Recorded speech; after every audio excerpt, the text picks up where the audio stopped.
ఎలా నీతిగా నడుచుకుంటున్నావో నీ నీతి నీ ముందర నడుస్తుందండి. ఎటువంటి ప్రమాదాలు నీకు వచ్చినా నీ నీతి నిన్ను జ్ఞాపం చేసుకుంటాడు దేవుడు. ఎందుకంటే ప్రతి విషయంలో మనం వాగ్దానం ఏం చేసుకోవాలా? స్వతంత్రించుకోవాలి. ప్రతి విషయంలో కూడా మరి మన పితరుల దేవుడు మరి మనకు కూడా దేవుడిగా, అంతకన్నా ముఖ్యంగా మన అందరికీ కృప చూపించే యేసయ్య అండి మన ముందుకి. మనం యేసయ్య అంతకన్నా ముందుకు వచ్చి మన అందరి కోసం తన ప్రాణాన్ని పెట్టాడండి. ఎందుకంటే ఆయన కృప ఎంబడి కృపలో మనల్ని ప్రతి క్షణము మనల్ని కాపాడుతున్నాడండి.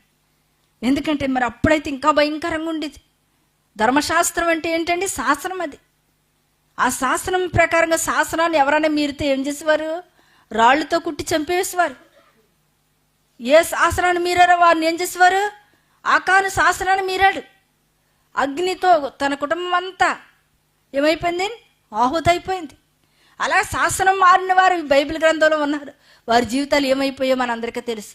శాసనము మరి వారసత్వం ప్రకారంగా బ్రతికిన మరి అబ్రహాం, మరి దావీదుని చూసుకోవచ్చండి.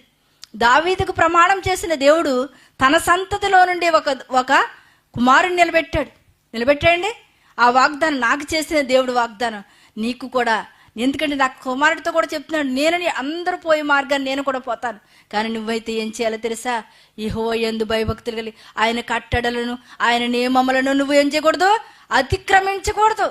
నాకు తోడై ఉన్న దేవుడు నీకు కూడా తోడవేయాలంటే నువ్వు కూడా కట్టడలను నియమములను ఏం చేయకూడదు? నువ్వు కూడా ఆ వారసత్వ హక్కును సంపాదించుకోవాలంటే నువ్వు కూడా ఇలా బ్రతకాలని తన కుమారుడితో చెప్పాడండి.